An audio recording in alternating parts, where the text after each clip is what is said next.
Entre párrafos. Encuentro de escritores. Un podcast orientado a la literatura, a la comunicación y a la difusión de las letras, sin solemnidades ni contracturas. Reportajes a escritores de habla hispana, audiocuentos, curiosidades, rarezas y temas de interés. Soy tu anfitrión, mi nombre es Marcelo Urbano, periodista, escritor y, por la gracia de las nuevas tecnologías, podcaster. Entre párrafos. La parte divertida de las letras.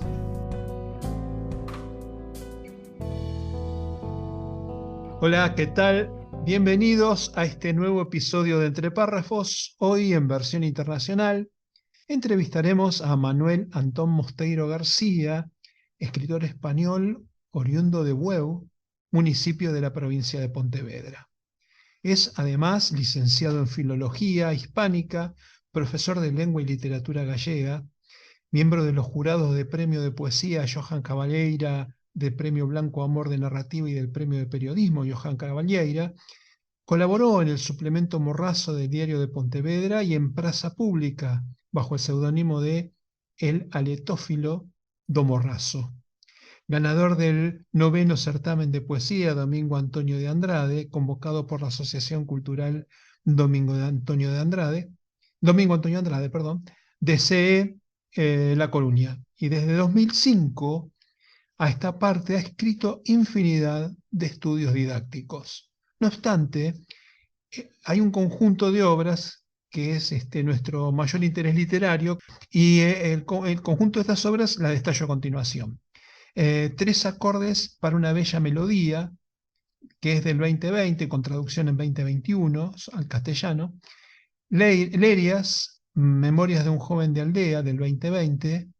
Galatic 3001, En busca de un nuevo mundo, del 2020. La abuela Enriqueta y la bicicleta Cleta, del 2021, también con ilustraciones de J. Barbadilla, estos dos últimos dirigidos al público infantil. Además, Alma de Mar, 21 poemas para Alfonsín Storni, de 2020, Pinceladas sueltas, del 2021, Poemas olvidados pero deseados, del 2021, y Los Milagros de Santiago, también de 2021. En fin, autor interesante para conocer, así que le doy la bienvenida a Manuel. Gracias por participar de Entre Párrafos. Bien, gracias, Mauricio. Buenos días para el público que nos esté escuchando desde América. Buenas noches ya para los que estamos en Europa, como es mi caso. Encantado de estar en tu programa. Bien, bien, por mi parte muy complacido de conocer a un escritor multifacético, ¿no? Y versátil como tú. Así que bueno, no quiero perder tiempo, vamos a ingresar directamente a tu historia y a tu obra. De acuerdo a las fechas de tus libros literarios, digamos, de tu producción literaria, veo que has apiñado gran parte de tu obra entre el 2020 y el 2022. ¿Cómo te organizas para escribir? ¿Cómo es un día de Manuel Antón? A ver, lo de los libros o tal número de libros en este periodo tan corto tiene una explicación un poco al margen del tema organizativo. Muchas de ellas son obras que estaban guardadas en un cajón. Por ejemplo, los poemarios que antes mencionabas son poemarios de juventud. Lo Galacetic también es una obra escrita hace algunos años, pero fundamentalmente Memorias de un joven de aldea y Tres acordes para una antigua melodía son obras que nacen ya con posterioridad, en ese periodo del 2022. ¿Cómo me organizo? Pues yo en todas las entrevistas digo lo mismo, es decir, sacando tiempo de donde puedo. ¿Qué pasa? Yo profesionalmente me dedico a la docencia, con lo cual es complicado tener una dinámica de escritura. Por eso mi móvil es casi una herramienta indispensable en todo esto. A través de notas de voz, a través de las propias notas del móvil, pues voy desarrollando lo que se me va ocurriendo en cada momento. Yo decía en una entrevista que me preguntaban si era escritor de mapa o de brújula. yo soy escritor ni de mapa ni de brújula, es decir, soy escritor casi por impulsos. Es decir, voy creando la historia, voy dejando que los personajes fluyan. Esto de dejar que los personajes fluyan, pues también me provocó algún que otro, no problema, sino alguna que otra sorpresa por colegas escritores que se echaban las manos a la cabeza diciendo cómo puedes dejar que los personajes fluyan, que ellos vayan marcando los pasos, porque literalmente el personaje nace, el personaje crece y el personaje se desarrolla como él decide desarrollarse. Yo estoy un poco ahí detrás, entre bambalinas, intentando que no vaya por los caminos que no debería ir, o por aquellos que puedan generar cierta incoherencia, podemos decir, del propio personaje. Entonces, puedo decirte que organizativamente, pues dentro del caos. Es un poco la forma de escribir, entre comillas. Bien, ahí sale, digamos, las herramientas que utilizás para el desarrollo de la obra y me hablas de que haces grabaciones, escribes en notas, en pedacitos de papel.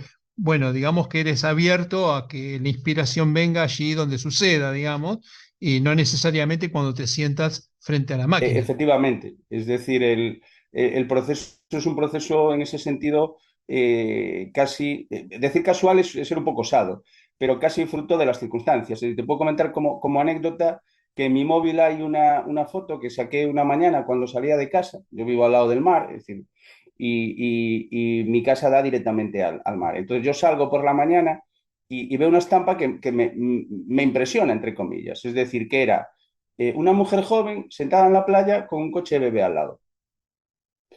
Entonces saqué la foto, obviamente desde lejos, porque hay que tener cuidado con estas cosas, y empecé a desarrollar una historia. Y tengo dos párrafos de una historia que está pendiente de buscarle un hueco.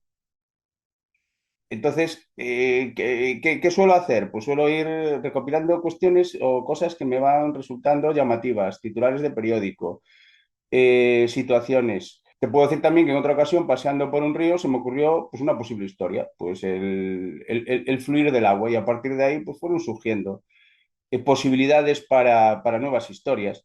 Entonces, es un poco la forma de escribir.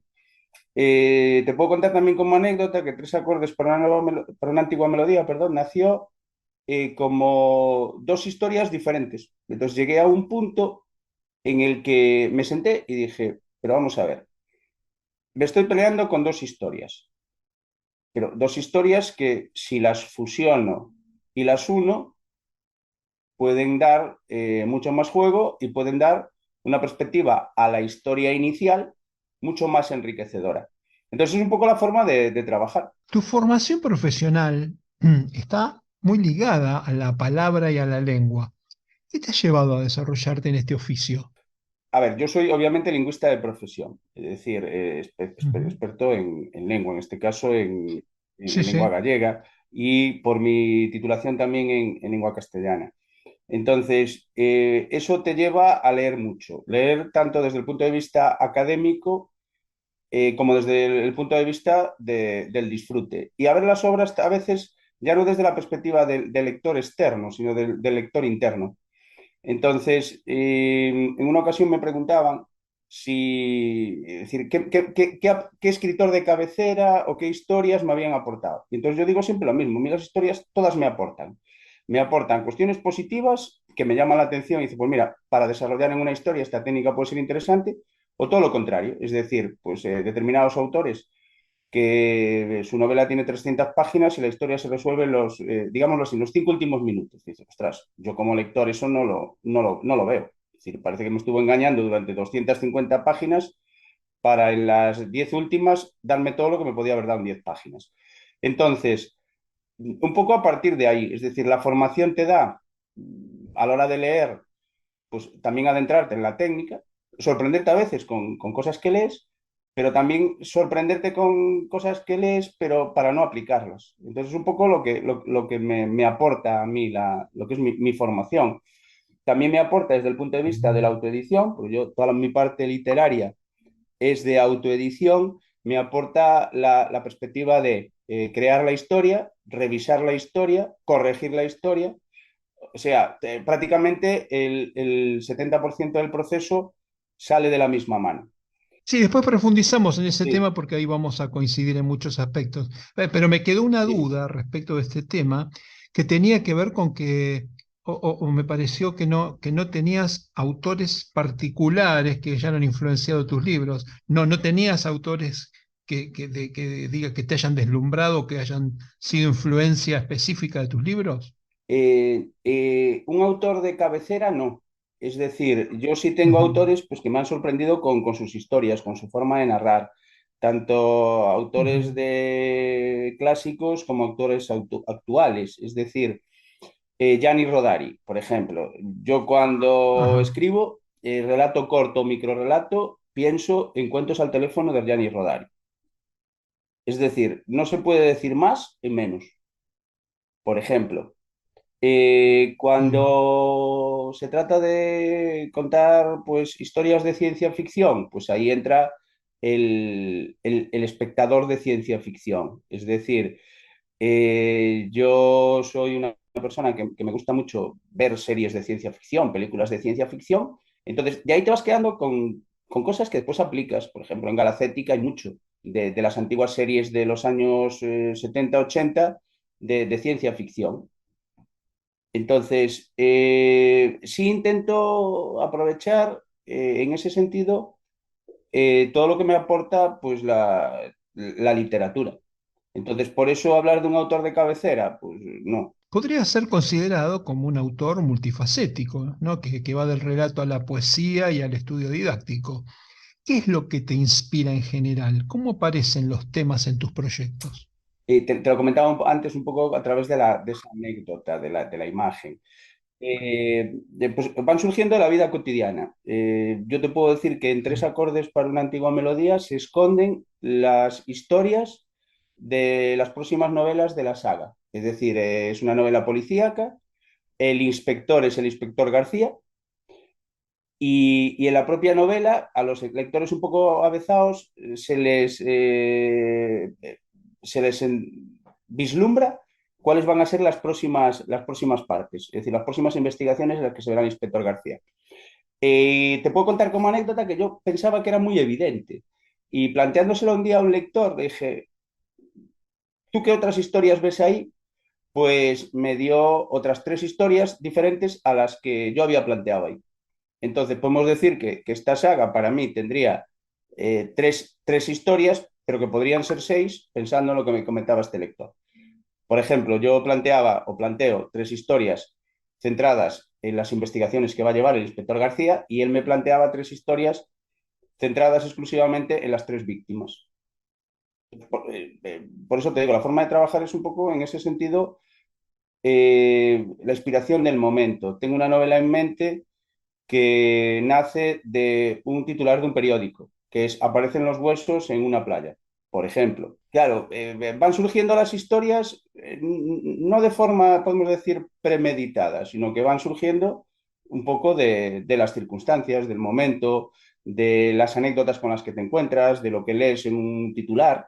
Y no existe una pugna entre el especialista en la palabra y el creativo. ¿No hay como una puja ahí profesional?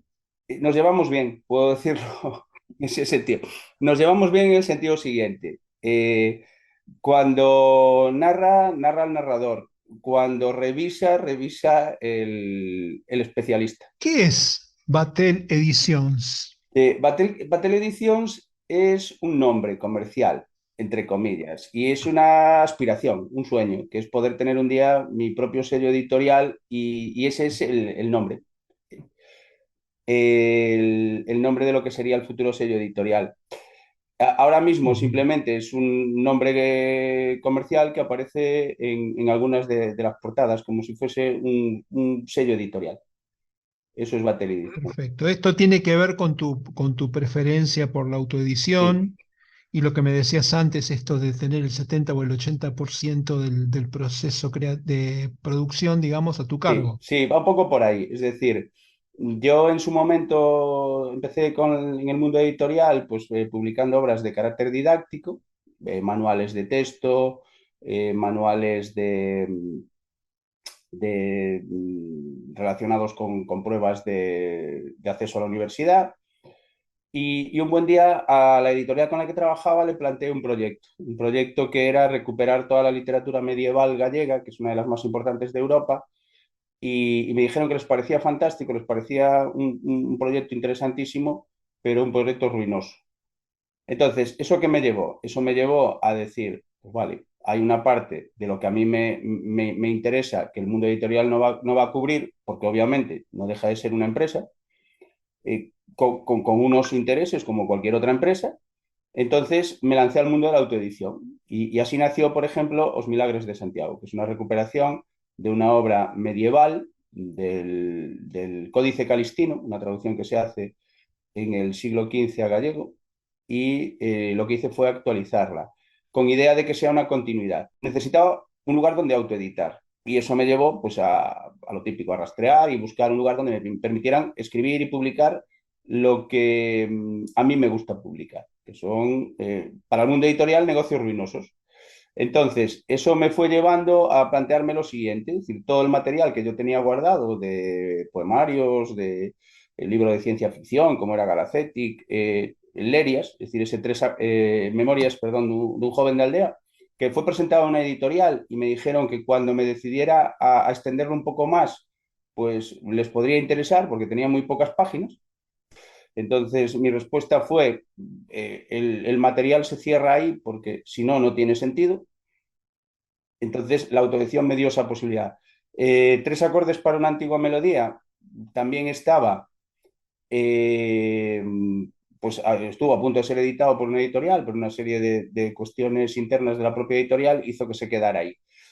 ¿Eso qué me llevó a pensar? Me llevó a pensar que lo que yo estaba haciendo pues era un material que merecía la pena ser publicado.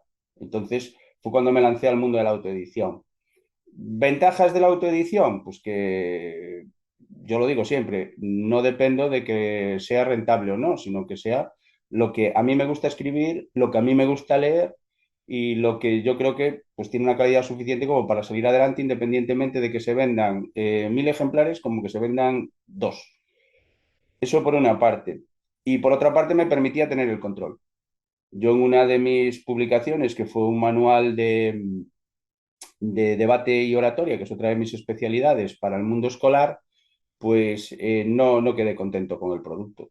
El producto por el enfoque que le había dado la editorial. Entonces, también fue otra cuestión que me llevó a lanzarme al mundo de la edición. Yo lo digo siempre, que con la ventaja, decía antes, de que cuando uno autoedita y le falta la formación para la corrección, le falta la formación para la edición, incluso para la maquetación, pues yo también puse a trabajar en esa parte, pues supone un desembolso económico importante que a veces uno no se puede permitir. En mi caso, la ventaja es que yo realizo todo el proceso. Tengo la suerte de contar con una persona que es la que me diseña las portadas, con lo cual ahí el proceso está completo y bajo mi control, entre comillas. Bueno, si te parece, Manuel, hacemos la primera pausa y enseguidita volvemos. Entre párrafos, curiosidades, rarezas, misceláneas y datos inútiles pero literarios. Humor y literatura en Entre párrafos, la parte divertida de las letras. Un pobre vergonzante de Javier Forneret. La incierta gloria del excéntrico Javier Forneret, que vivió entre 1809 y 1884, se funda casi exclusivamente sobre el poema Un pobre vergonzante, que todo libro sobre humor negro repite con delectación. Se trata prácticamente del único éxito de Forneret, y dice más o menos así. La sacó de su bolsillo roto, la puso bajo sus ojos y la miró bien diciendo infeliz. La sopló con su boca húmeda, casi sentía miedo de un pensamiento horrible que le partía el alma. La mojó con una lágrima helada que cayó por casualidad, agujereado en su cuarto más que un bazar. La frotó sin calentarla, apenas si la sentía, pellizcada por el frío, ella se apartaba. La pesó como se pesa una idea sosteniéndola en el aire, y luego la midió con un hilo de hierro. La tocó con sus labios arrugados. Ella gritó con un frenético espanto: «¡Adiós, bésame!». Él la besó y luego la cruzó sobre el reloj del cuerpo que, ya casi sin cuerda, mala, pesadamente latía. La palpó con una mano resuelta a hacerla morir. Sí, es un bocado, como para alimentarse. La dobló, la rompió, la ubicó, la cortó, la lavó, la llevó, la asó, la comió.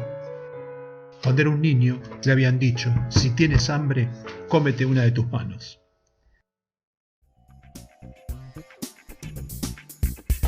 De Valpeurs Nelsvers ni pros, vapores ni verso ni prosa. Humor negro en entre párrafos, la parte divertida de las letras.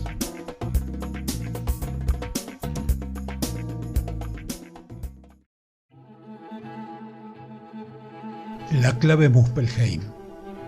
Dijo la crítica: la novela de Marcelo G. Urbano es una pieza que tranquilamente está a la altura de las que suelen ganar el premio Planeta o incluso de muchos bestsellers internacionales. De hecho, hay algunos aspectos de la trama que recuerdan a obras maestras del género como El péndulo de Foucault, de Humberto Eco, o El Club Dumas, de Arturo Pérez Reverte. A veces los milagros ocurren y es toda una fiesta cuando esto sucede. La clave Muspelheim es una masterclass sobre cómo escribir una novela con recursos clásicos de ficción histórica, pero también del documental y del cine de suspenso. Suplemento Cultura, Diario Hoy Día, Córdoba, Cesari Novek.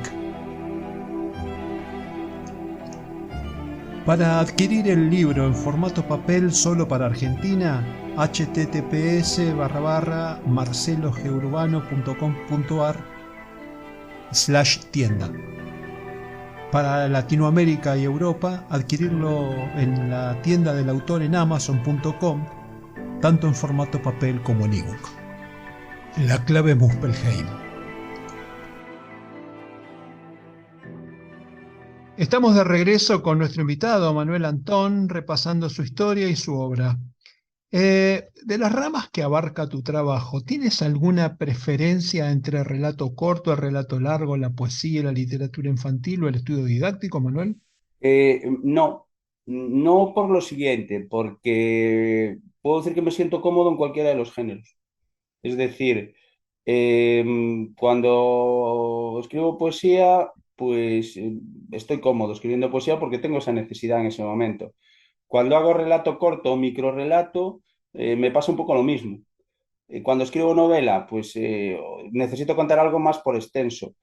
Y yo soy consciente de lo siguiente: soy incapaz de escribir una novela de 500 páginas, porque como lector soy incapaz de engancharme a algo de 500 páginas. Entonces, yo esa teoría de Humberto Eco de que el lector tiene que sufrir para disfrutar, no la comparto. Es decir, yo cuando escribo intento ser eh, lo más preciso, exacto y conciso posible para evitar, podemos decirlo, derroche de tiempo lector. Es decir, a veces uno se encuentra con historias de 500 páginas a las que le sobran la mitad.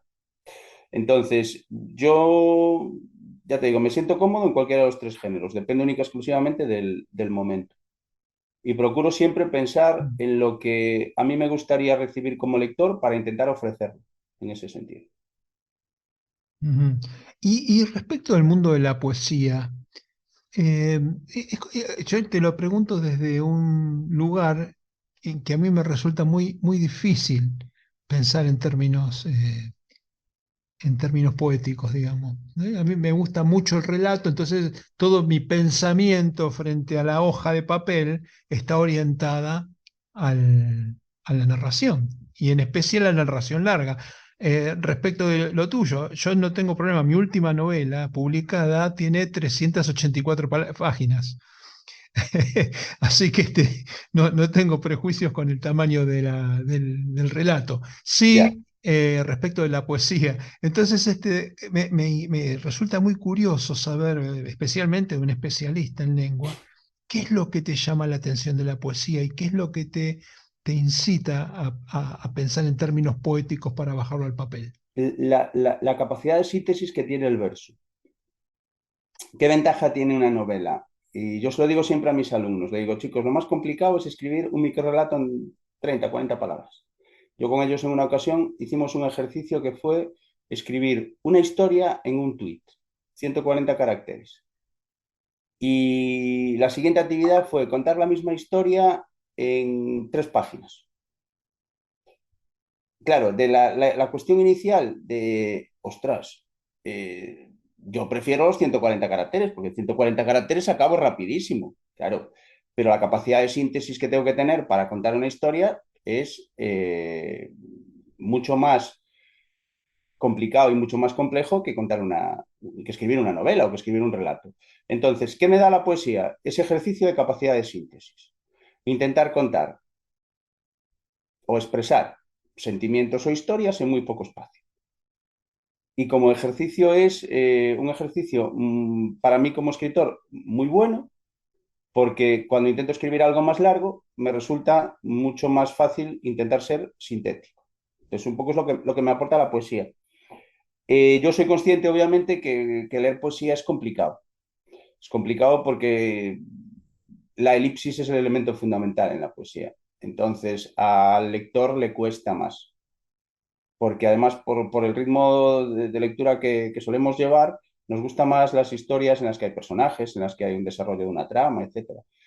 La poesía, eso hay que llegar a él para poder desentrañar. Obviamente hay un poemario, hay una historia detrás, están los personajes, igual, pero es mucho más difícil que el lector se enganche en ese sentido porque le requiere un sobreesfuerzo.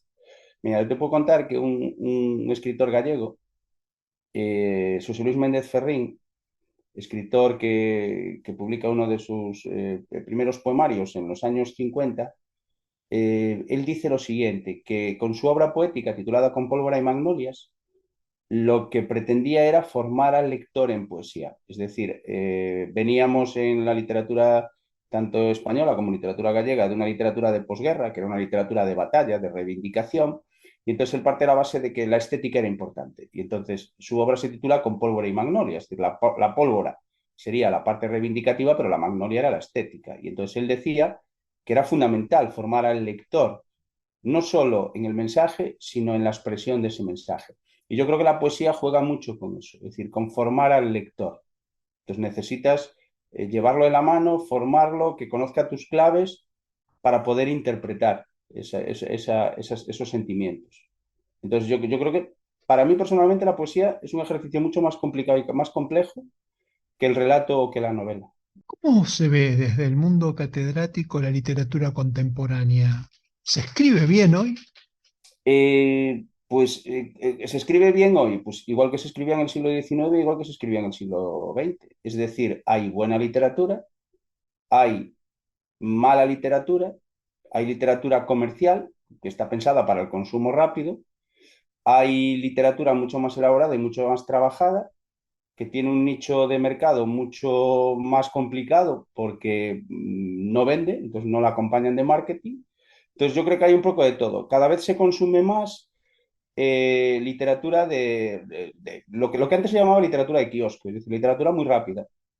Una historia, una trama, sin grandes complejidades y vamos a la siguiente. Entonces, yo lo veo realmente desde esa perspectiva.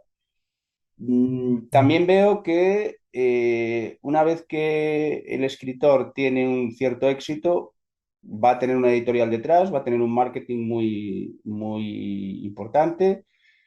Y yo te puedo decir algo que igual suena mal, es decir, yo intento huir de los premios literarios. Es decir, yo creo que no me he leído ningún premio Planeta. No me importa decirlo. Bestsellers prácticamente tampoco, porque creo que hay más de marketing detrás que de calidad. Y esto puede sonar un poco fuerte, pero al lector, obviamente, igual que a cualquier consumidor, hay que dirigirlo. Entonces, lo que me entra por los ojos y por el oído, pues posiblemente me lo lea. Respecto, recién mencionabas el tema del marketing, como sea un mínimo de marketing hay que hacer para que se conozca tu obra. Todo lo que tiene que ver con el conocimiento, con las redes sociales, ¿te ocupas tú? ¿Tienes alguna persona que lo hace por ti? No, me ocupo yo y es un trabajo arduo y complicado. Es decir, visibilizarse es muy complicado. A veces te encuentras casos, lo leían el otro día, yo estoy en muchos grupos de Facebook, de escritores, en grupos de Instagram, participo y colaboro en varios proyectos de revistas, tanto en América como en Europa. Y un escritor decía, he escrito una novela, la he publicado y no he vendido todavía ningún libro después de un año. ¿Qué hago? ¿Cierro? ¿Me dedico a otra cosa? ¿Y cuál era el problema fundamental? Que el mundo de la autoedición es un mundo muy interesante porque te permite una visibilidad mundial, pero es como entrar en una librería de 20 plantas en las que hay millones de ejemplares. Sí, de los cuales el tuyo es solamente un logo. Efectivamente, ese es el problema. Entonces, la misma sensación que tengo yo cuando entro en la librería a la que voy habitualmente, que hay un montón de estanterías y un montón de libros, es la que se vive en el mundo de la autoedición. Entonces, es muy complicado, muy complicado. Hay que dedicarle muchas horas, mucho tiempo para, para conseguir un mínimo de presencia, digámoslo así, un mínimo de presencia. Porque esa es Es verdad. la gran ventaja y la gran desventaja que tiene el mundo de la autoedición, por ejemplo, que tiene el mundo Mm. editorial hoy en día. Me hace mucha gracia cuando la gente dice, no, es que el que se autoedita porque, claro, las editoriales no quieren publicarlo porque no tiene calidad. Y entonces vuelvo la vista atrás y digo siempre lo mismo, Valle Inclán, hombre, que yo sepa, Valle Inclán, Jorge Luis por Borges. ejemplo, Valle Inclán, Borges, Pardo Bazán, Rosalía de Castro, que me incumbe más directamente, nunca hicieron otra cosa que no fuese la autoedición. Valle Inclán vendía sus propias obras. Entonces, Perdón, Stephen King, efectivamente, entonces, que vende, que se cansa de vender millones de libros, claro, los primeros dos libros los tuvo que pagar claro, él. claro, J.K. Rowling, Harry Potter, la primera obra de la saga, la de vueltas que tuvo que dar para poder publicarla. Claro, entonces, ya te digo, en ese sentido es un poco curioso. ¿Por qué? Porque el marketing, la visión generada de o publicas con una editorial o no eres nadie, es lo que pesa. Premio Planeta, todo el mundo está deseando que salga el Premio Planeta para ir a comprarse el libro. Yo estoy convencido que un día la editorial Planeta decide que su Premio Planeta sea un libro de cocina y va a vender los mismos números de ejemplares que está vendiendo cuando, hasta ahora. Bueno, lo que pasa que es eso, el Premio Planeta es una gran preventa de libros.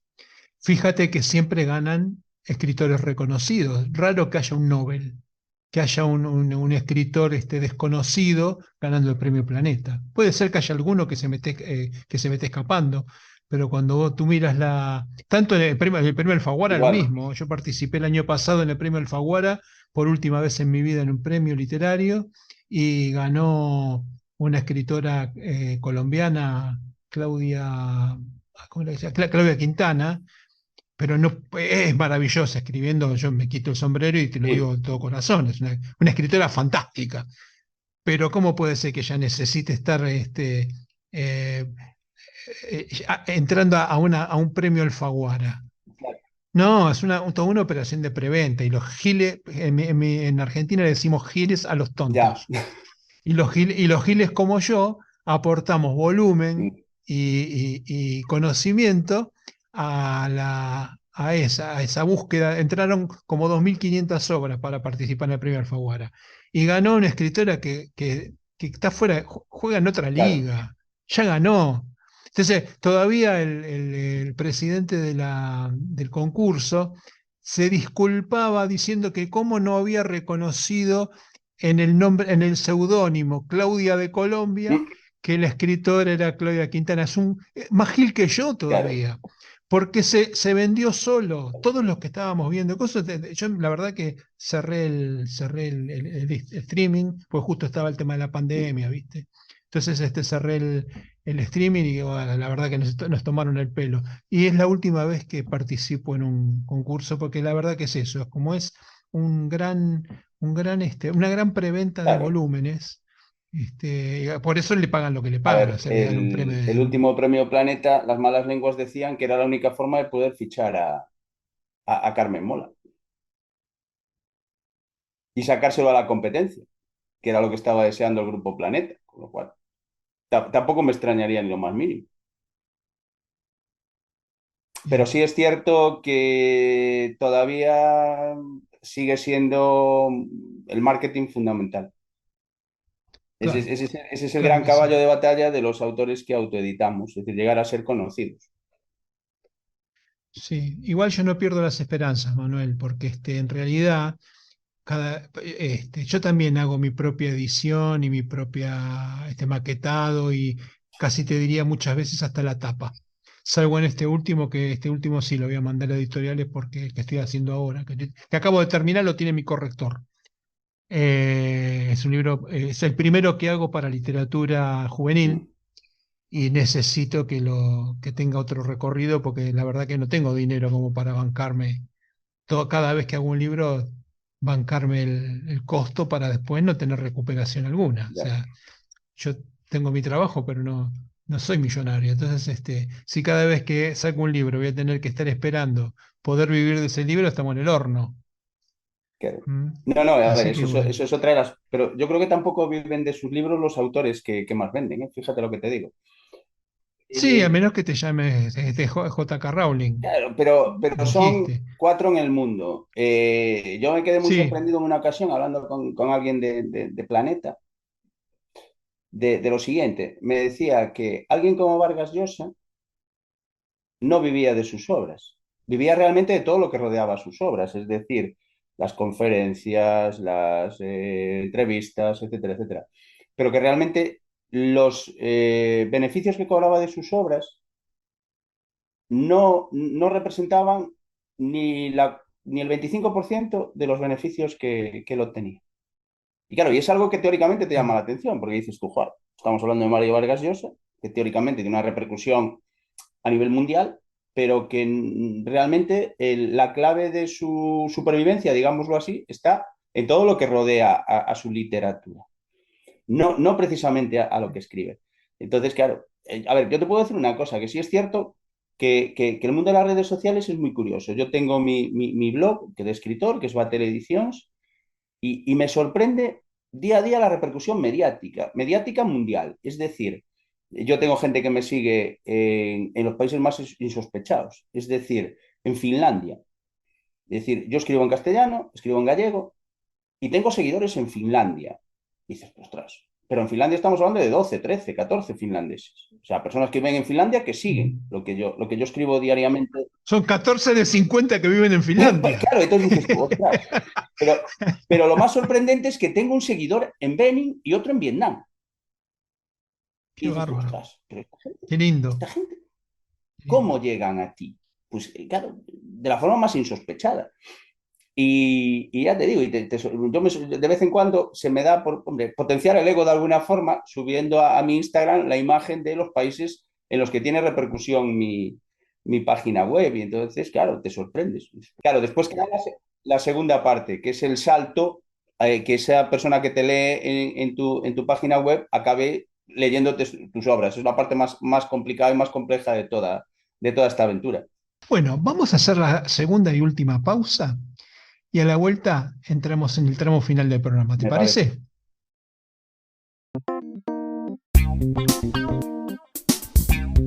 Entre párrafos, curiosidades, rarezas, misceláneas y datos inútiles pero literarios. Frases célebres en entre párrafos, la parte divertida de las letras. La mente es su propio lugar y, en sí misma, puede hacer un cielo de infierno o un infierno de cielo. El paraíso perdido de John Milton, poeta y ensayista inglés que vivió entre 1608 y 1674. La Tierra va rotando sobre su eje y, sin ninguna relación con ello, todos nosotros vivimos dentro de un sueño. Esto es de Kafka, en La orilla, de Haruki Murakami, escritor y traductor japonés nacido en 1949. En realidad no le importaba la muerte, sino la vida, y por eso la sensación que experimentó cuando pronunciaron la sentencia no fue una sensación de miedo, sino de nostalgia. 100 años de soledad, de Gabriel García Márquez. Y el encanto de la novedad, cayendo poco a poco como un vestido, dejaba al desnudo la eterna monotonía de la pasión que tiene siempre las mismas formas y el mismo lenguaje. En homenaje a nuestro invitado, una frase de Madame Bovary, de Gustave Flaubert. Lo que solo ocurre una vez es como si no ocurriera nunca. Si el hombre solo puede vivir una vida, es como si no viviera en absoluto. La insoportable levedad del ser, del novelista, escritor de cuentos cortos, dramaturgo, ensayista y poeta checo Milan Kundera, que dicho sea de paso, se nacionalizó francés en 1987. Frases célebres en entre párrafos, la parte divertida de las letras.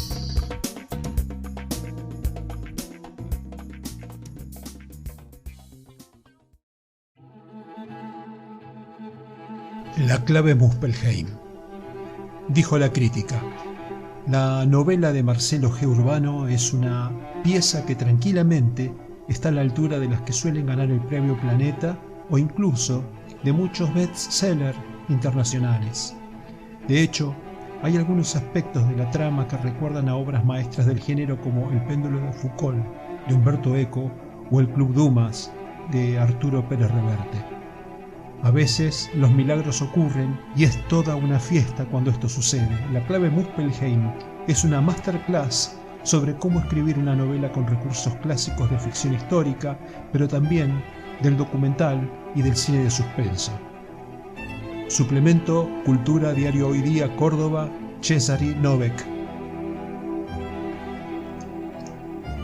Para adquirir el libro en formato papel solo para Argentina, https:/marcelogeurbano.com.ar/tienda.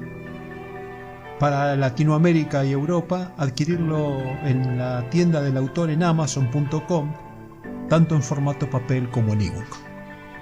La clave Muspelheim.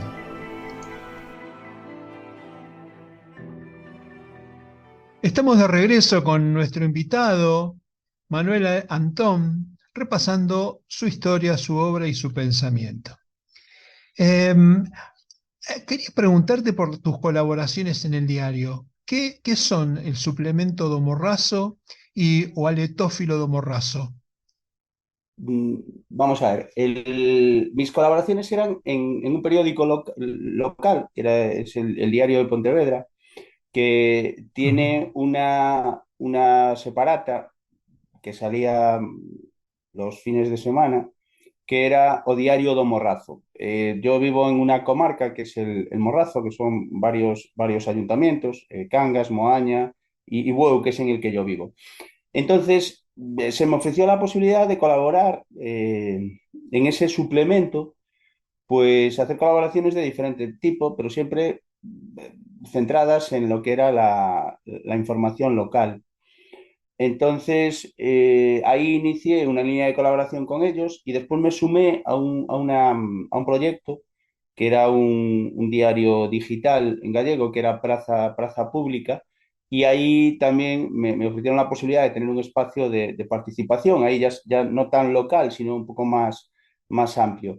Y entonces cuando surgió la idea de qué nombre ponerle, pues recordé que Sarmiento acuñó un término que era el término aletófilo. Aletófilo, por definición, para Sarmiento, era la persona que se caracterizaba por preocuparse por su entorno y por todo lo que le rodeaba. Dijo yo, bueno, pues si vamos a hablar del entorno, de lo que me rodea, de mis preocupaciones sobre todo esto, pues ¿por qué no? Aletófilo y domorrazo, porque era o es la zona en la que yo vivo. Y así es como surgió pues, una línea de colaboraciones que es o aletófilo domorrazo, y que hace un año, año y medio, pues me decidí a recopilarlas todas en un libro que se titula así, O Aletófilo do Morrazo. Y entonces recoge todas esas colaboraciones en el Diario de Pontevedra, todas esas colaboraciones en el blog de Praza Pública, y además, pues toda una serie de textos pues, que tenía también de otras colaboraciones, una colaboración realizada a consecuencia de mi participación como jurado en el Premio Blanco Amor, pues una reseña sobre la obra premiada que apareció en la colección que sacó La Voz de Galicia de obras en gallego, entre las que estaba esa. Algo muy curioso que fue un concurso que gané en el carnaval de aquí de Huevo, que decidieron pues convocar un premio al mejor discurso humorístico. Y entonces pues dije, pues ya que tuvo su reconocimiento, metámoslo ahí, alguna conferencia que había dado, un discurso pues, que me habían encargado para una celebración del Día de la Mujer Trabajadora. Entonces, Es bastante ecléctico, sí, digamos. sí, Hablas de todo. recoge toda esa parte de, entre comillas, colaboraciones, tanto en esos periódicos como en esas diferentes iniciativas. Y entonces apareció ese volumen, titulado precisamente así, o Aletófilo de Morrazo, y que no tendría cabida no siendo en un proceso de autoedición. Entonces dije, bueno, pues vamos a recopilar todo eso y por lo menos que quede recopilado y la posibilidad de que aquellos que lo habían leído pues en el diario pues tuviesen la posibilidad de tenerlo todo recopilado. Algo me habías deslizado, pero no lo terminamos de hablar. Si estabas trabajando en un nuevo proyecto, ¿no? Algo habías dicho, ¿no? Me Eh, parece, eh, pero como que tenías una novela ahí a medio en la sí, gatera. sí, tengo una a medio empezar.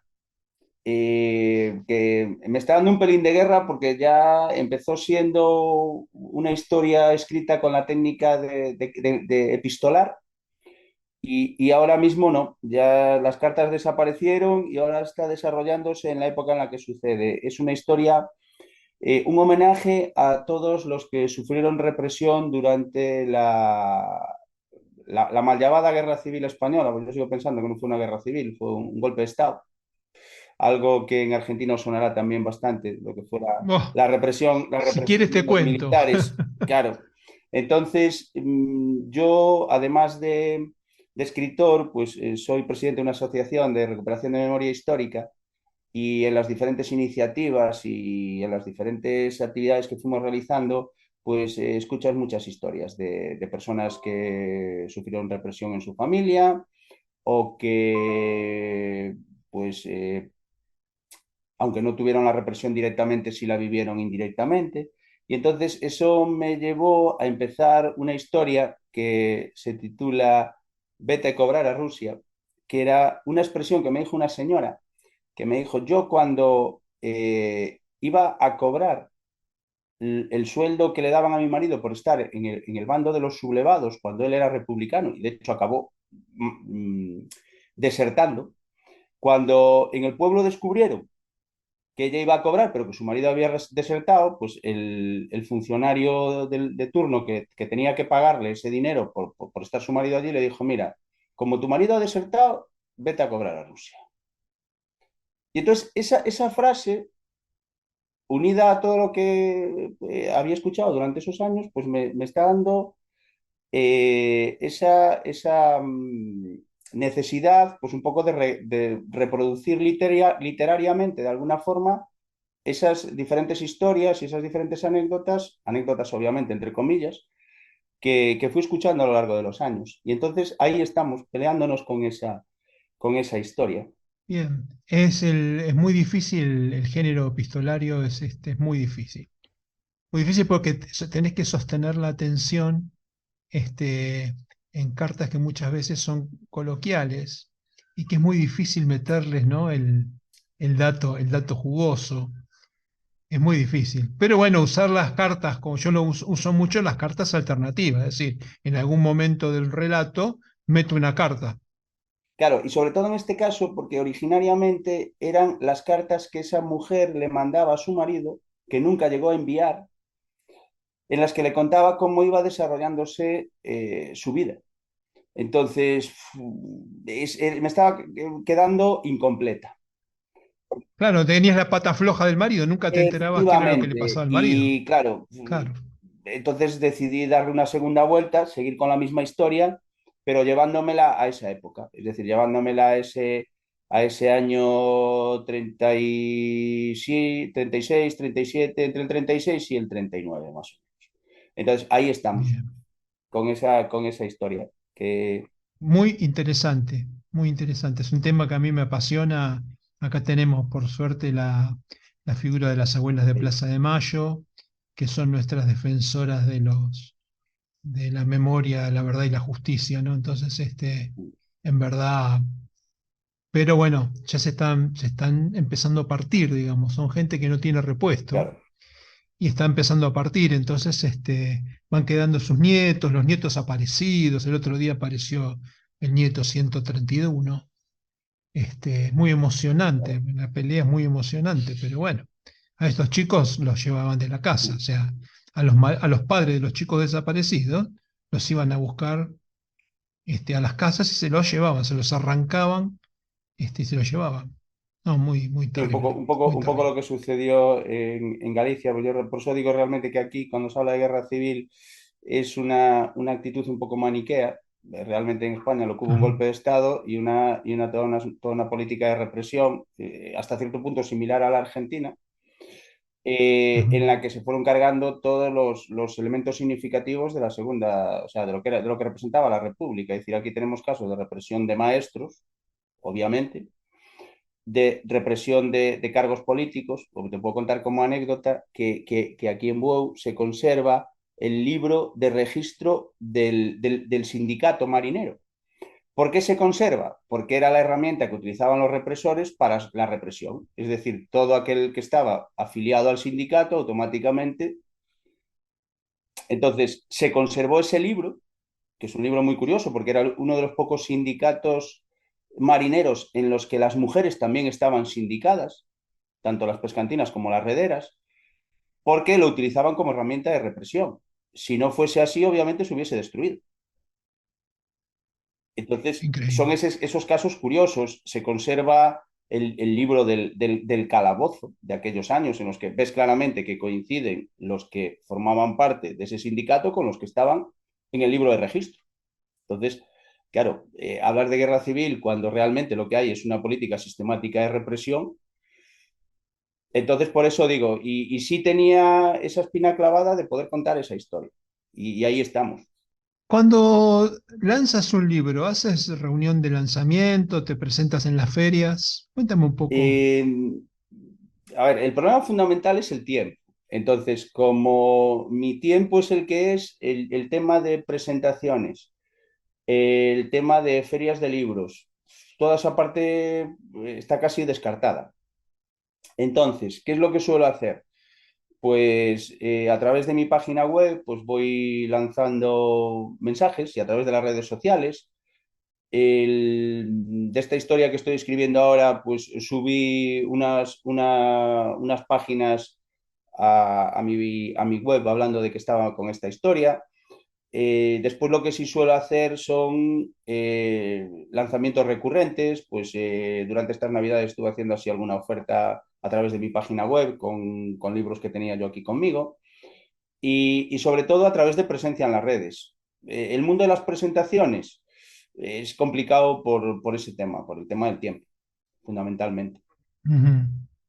¿Dónde se consiguen tus libros, Manuel? Vamos a ver, ahora mismo todos están en Amazon.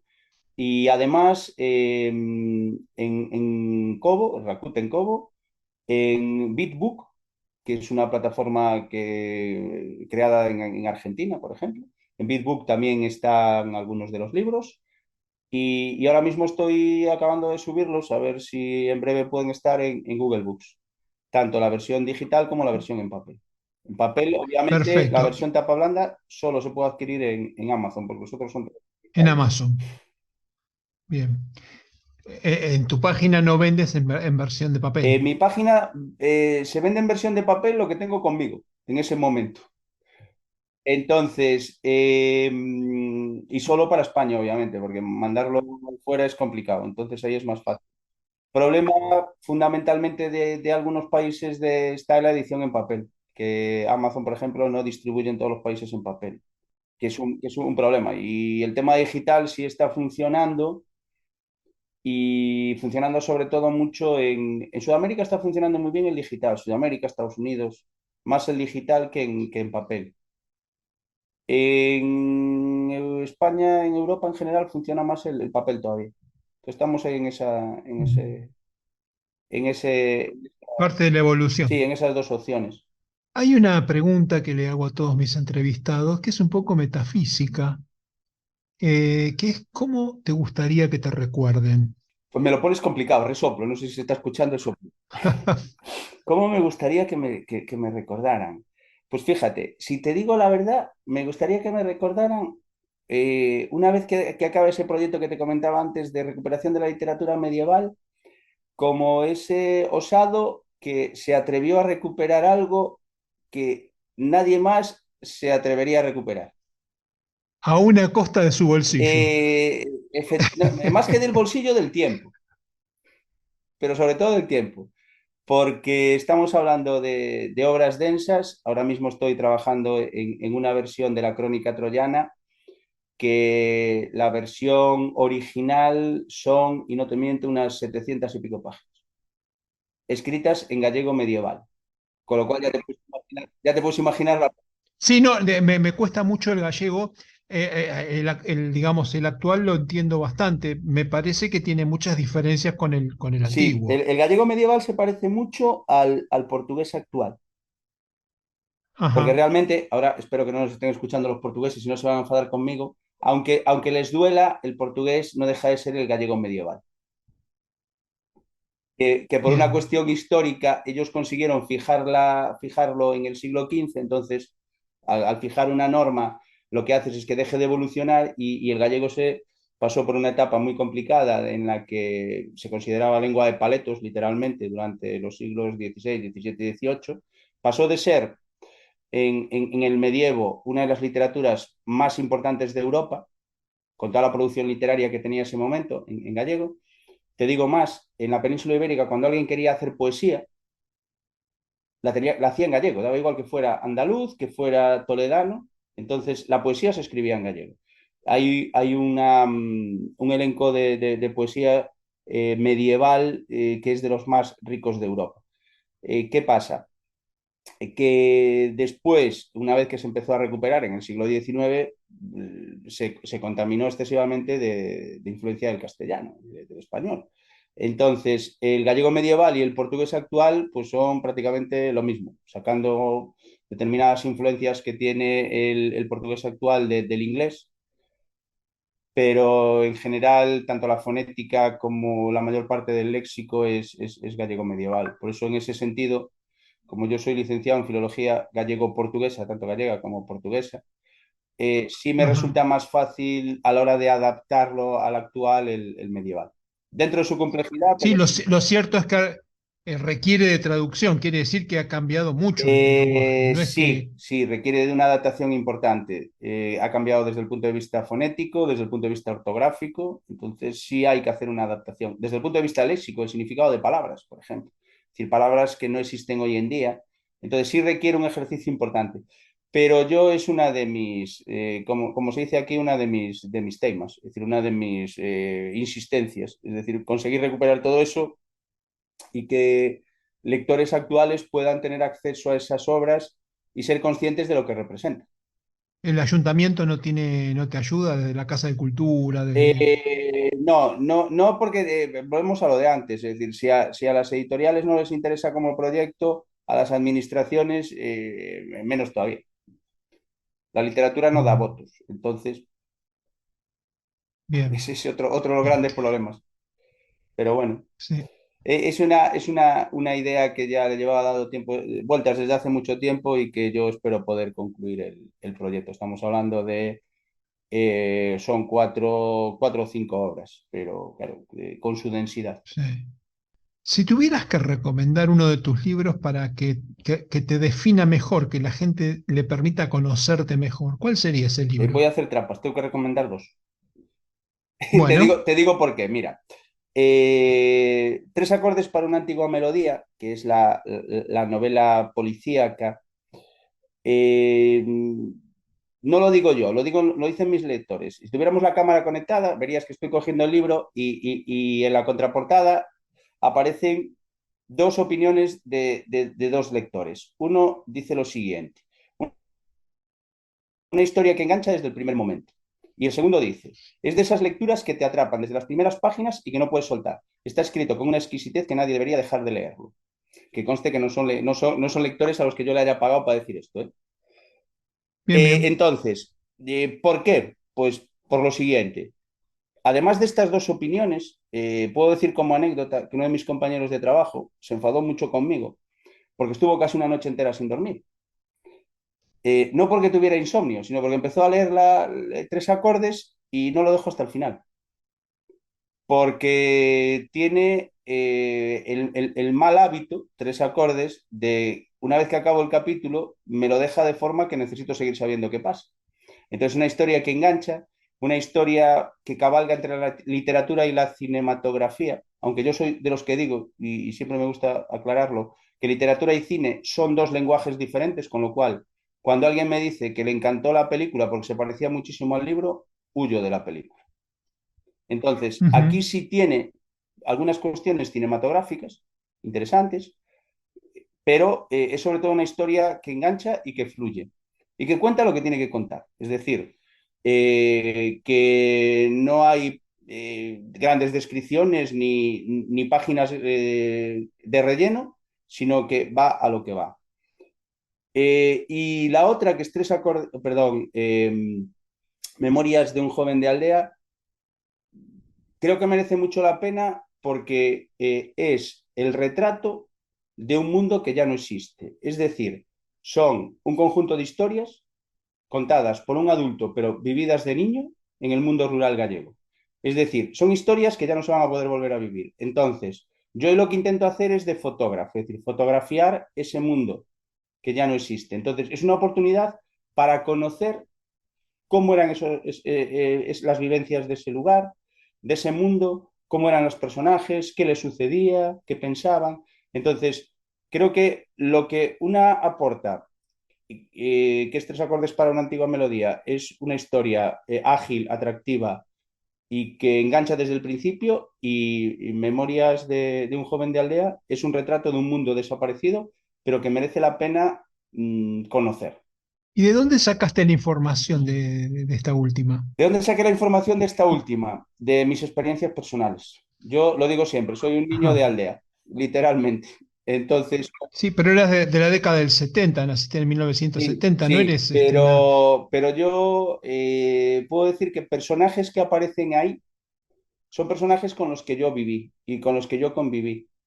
Y hay uno en especial, que cuando yo lo conocí ya era un señor mayor, que era un vecino nuestro, que yo lo digo siempre, yo no creo en los poderes extrasensoriales, pero este señor los tenía. Entonces, él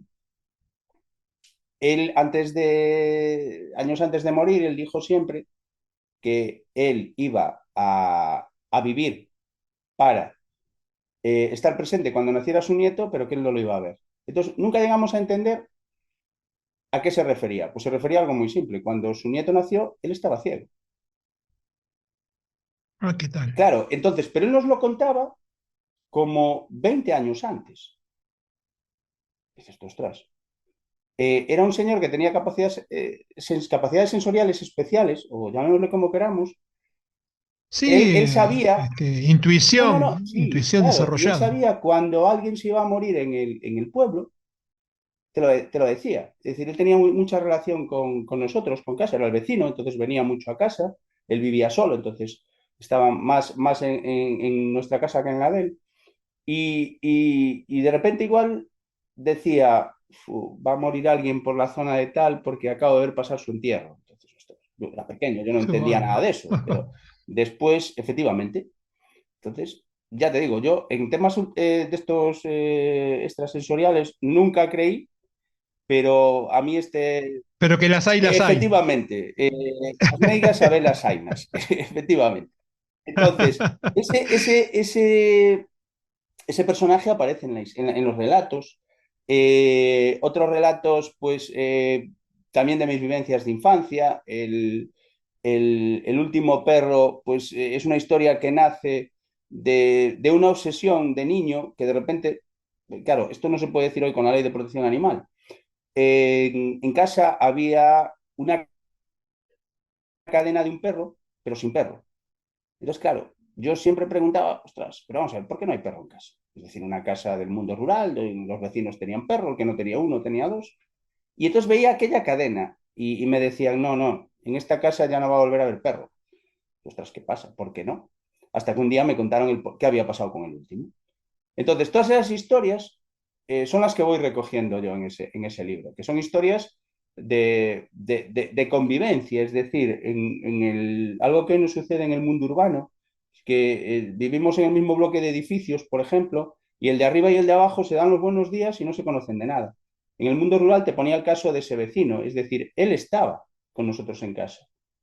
Más tiempo en nuestra casa que en la de él. Yo de pequeño iba a su casa, igual estaba allí con él todo el día, me quedaba a comer.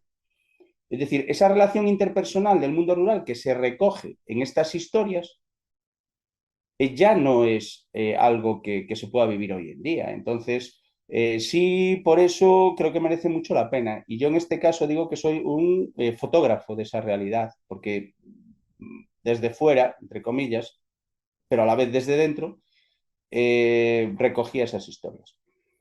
La Bien. gente que lo lee me dice siempre lo mismo, es decir, pero ¿habrá una segunda parte? Pues no lo sé, si habrá una segunda parte o no.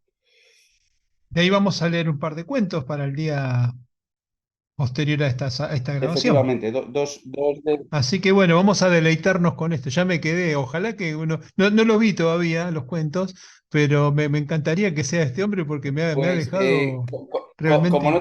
como no te mande otro, no van a ser. Van a ser dos muy curiosos. De uno ya te Bueno, hablé, que es bueno, del último perro, no te conté la historia, pero bueno. bien. Bueno, ahí se lo contaremos a nuestros oyentes. ¿Querés recordarles a los oyentes cómo se contactan contigo, tus redes sociales, tu sitio web? Sí, sí. Yo tengo mi página web, que es bateledicions.gal. En Instagram aparezco como @mamosteiro, en Facebook como Manuel Antón Mosteiro, y por ahí pueden contactar conmigo sin ningún problema. Bien, igual yo en la nota que voy a escribir en mi blog sobre este mismo programa van a estar también las direcciones para la gente que quiera, luego de escucharte, Sí, contactarse y y además, hacerte consultas. y además lo más práctico y lo más directo es Linktree, Linktree /Bateledicions. Ahí aparecen todos los Ajá, enlaces a entrevistas, a mi página web, a menciones, ajá. a las... Tenés razón, estaba muy, muy cómoda. Yo saqué todos tus datos, los Sí, saqué de ahí, sí. así que voy a poner eso para que la gente se conecte a través del Es la Linktree. ventaja que tiene Linktree, que como es un árbol de enlaces, Sí, que tiene todo a por mano. cierto, después colgaremos también el enlace a esta entrevista. Muy bien. Manuel, un verdadero placer haberte conocido. Hay mucha, mucha linda historia para contar. Espero que no te hayan quedado temas en tintero. Y si no, veremos más adelante en el futuro si seguimos esta Yo, conversación. Marcelo, para mí ha sido un placer compartir este rato, pues esta hora larga que se me ha hecho cortísima, y cuando quieras me tienes a tu disposición para lo que necesites. Y sobre todo es Lo mismo agradecerte, para ti. agradecerte la posibilidad que me has dado de poder estar este rato contigo y con tus oyentes. Bien, lo mismo para mí. Es un verdadero placer. Te mando un abrazo muy fuerte.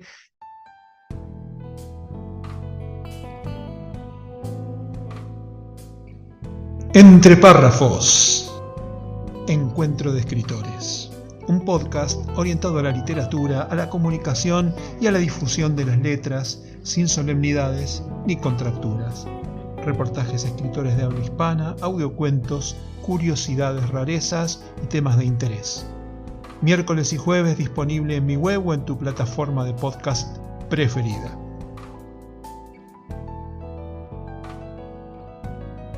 Si sos escritor y te interesa participar, comunícate conmigo. Si sos oyente, espero tus comentarios, críticas o aportes escritos o grabados. Entre párrafos. La parte divertida de las letras.